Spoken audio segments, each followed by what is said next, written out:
खुलुमनायखौ जासिग्रोबाय नोंथांमोननिसिम साननैसो आं भिडिअ होनो हायाखैमोन मानि थाखाय होनबा दाखालि बारहुंखा फैदोंमोन आरो साननै कारेन्ट फैयाखै बिनि थाखायनो आङो भिडिअ आपल'ड खालामनो हायाखै मानो होनबा मबाइल बेटारि गैया आरो नै दिनैबो हरसे गैबावा गाज्रि जादों खोमा अबावबाफोर बेनिखायनो दा दिनै जाखिनि जायो गोदान भिडिअ लाना फैबाय आंनि बे सोरां लामा इउटुब चेनेलजों नोंथांमोना नायलांबाय था आरो मिथिनो नाजादो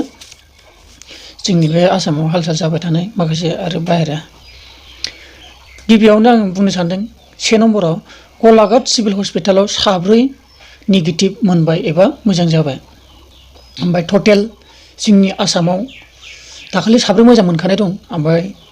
नै आरो नै मैया दाखालिसो मोननाय आरोना 7 टटेल 9 जना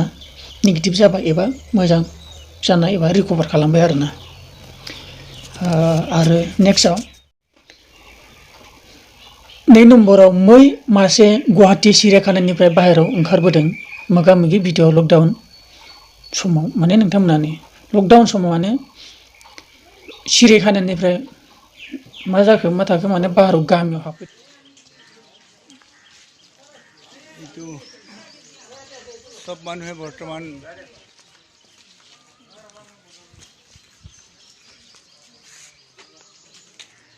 খোৱাব খাব দিলে খায় ধুনীয়াকৈ बिनिफ्राय 3 नम्बराव एबा 3 नम्बराव लकडाउन गाइडलाइन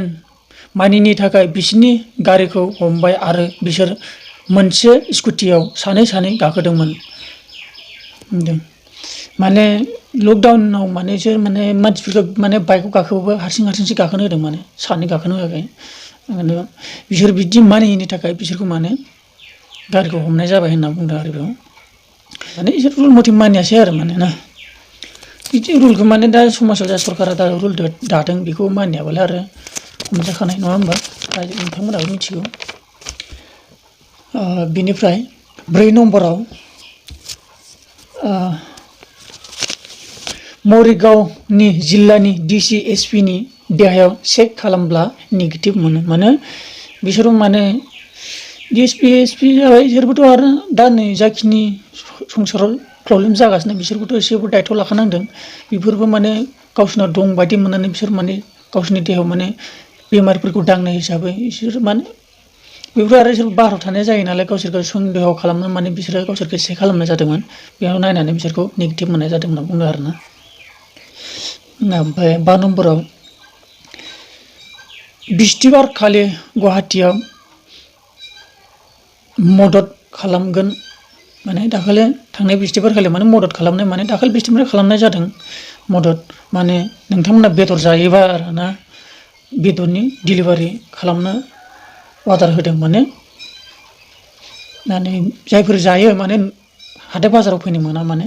नोंथांमोना माने अर्डार खालामनो हागोन होनना बुंदों आरोना फन नाम्बारबो होखालायनाय दं जुदि नोंथांमोना बेदर जायोबा माने फन खालामनानै बिहरनो हागोन आरो बेबायदि दा फन नाम्बार होनाय दं दा नोंथांमोननो खिन्थागोन बेनिफ्राय सरकारनि मास्क गाननानै एबा गिनाय लानानै जों बयबो मानियो माने मास्कखौ नागारना होनदों माने जेरावखि थाङा बार थाङोबा माने मास्क गानथारनांगौ होननानै बुंदों नोंथांमोना गानबानो जाबाय आरो लोगोसे सरकारनि फारसे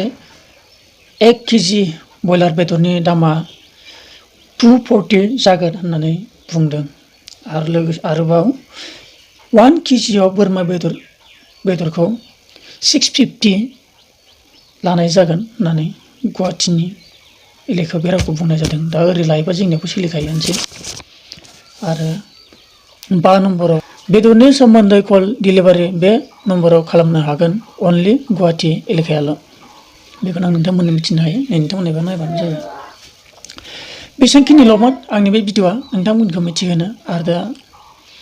नोंथांमोना बेनिफ्राय नायना मोनसेयाव बुजिबाय जानांगौ आरो नोंथांमोना बे भिडिअखौ मोजां मोनदोंबा लाइक खालामबानो जाबाय आरो सोरबा गोदान फैदोंबा